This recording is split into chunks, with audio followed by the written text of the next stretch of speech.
cancel. We can't cancel Spike. The sick foals are counting on us. And the BAE would never throw in the towel like that. BAE? Huh. I see what you did there.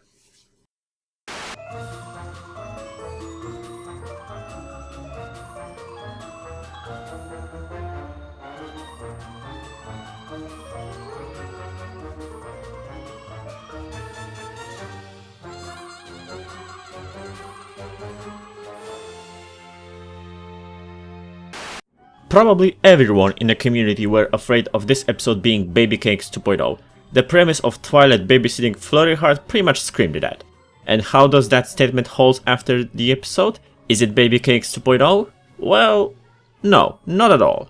In fact, it would be good to clarify something. We shouldn't name this episode either Baby Cakes 2.0 or Baby Cakes Done Right. That episode was about Pinkie Pie learning that the babies are not just a lot of fun, but also a big responsibility. This time we're talking, it's more about taking too much responsibilities on your shoulders, because here Twilight knows what Pinkie learned back in season 2, but because of the whole best aunt ever, she ignored the fact that she have a busy day. But it's not entirely her fault. When I saw Cadence and Shining Armor, I pretty much had a strong flashback, because I know that kind of situation firsthand. Only difference is that I play the role of Spike in it. How many times I've seen it. Parents have enough of their loud child, wants time for themselves, go to their family, all out of nowhere ask for taking care of the baby because it's important, knowing that they won't say no because of the family bonds and guilt trip in between the lines, and they always say it will only be an hour, but end up being 3 hours during which you can't do anything productive because you have to take care of the kids. Sorry, where was I? Right, royal family. Pretty much they've taken the advantage of Twilight and her love to Flurry. Knowing that she won't say no, no matter what, they've presented her with the fait accompli that they are having a day out. Thing is, in situations like this, knowing you already have plans, sometimes you need to be assertive and reasonable to say no, even if it is hard to do so. And I'm telling that from my personal experience. Sadly, Twilight didn't do that, and in result she ended up in a situation where she didn't know where to put her hooves. Well, it isn't something new for Twilight to take care of more things than she can handle, but there's a difference between organizing summit where pretty much you are focused on one goal and taking care of the baby while visiting sick falls where you have to focus on both at the same time. When I had to babysit my niece and my nephew, I could do something else as long as I didn't have to fully focus on it. And if you don't give baby enough attention, well, we've seen the result. This is also where two problems with her appears. It was heartbreaking to see Flurry sad and scared of Twilight yelling at her, but this is another situation where you need to be assertive. It is hard, but Twilight was right to be angry at her for causing a mess. No matter how much she loved Flurry and how hard was it to see her like this, stepping back completely is not something she should do. Another thing that bugs me is the fact that Twilight was kinda irresponsible. I mean, taking a little baby to the hospital full of sick ponies, and I'm not talking only about falls she visited. Second thing she shouldn't do. For this I can see why people are seeing this as an Baby Cake 2.0 because of how both Pinkie and Twilight were irresponsible in their cases and the whole babysitting plot. Yet, like I've said before, despite similarities, it's not fair to say it's the same episode. But is this one as weak as Baby Cakes? Well, no, it's actually quite good. In fact, another bunch of my wishes are fulfilled. I'm calling this now. This is a development season. Despite what I've said earlier, I like the development of the relationship between Twilight and Flurry. It's so sweet to watch.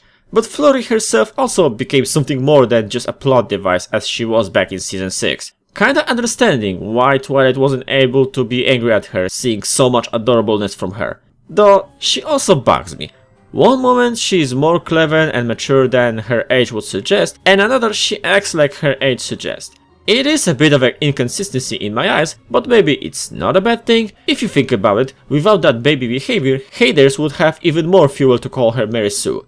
Besides, it also resulted in some hospital shenanigans, and come on, don't tell me you didn't smile during that scene.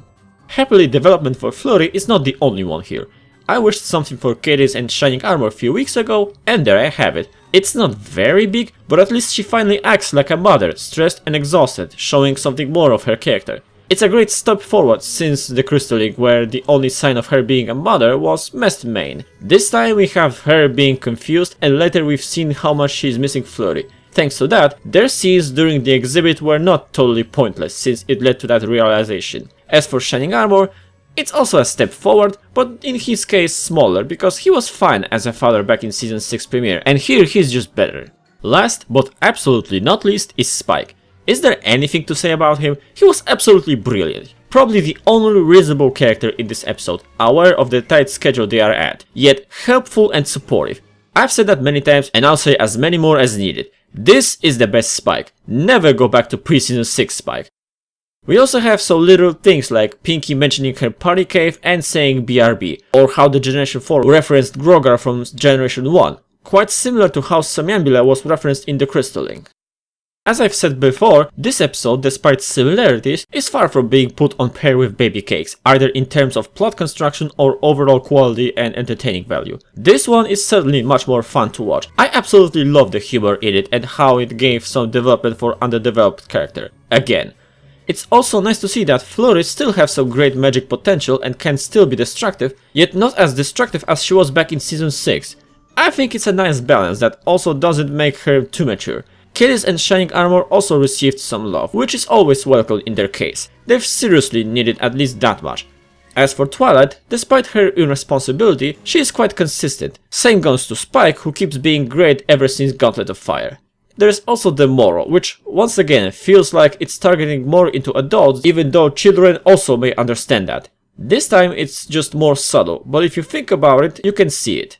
Even though I had some flashback of me babysitting, I still enjoyed this episode quite a lot. It may not be as strong as the previous one, but it's still well done.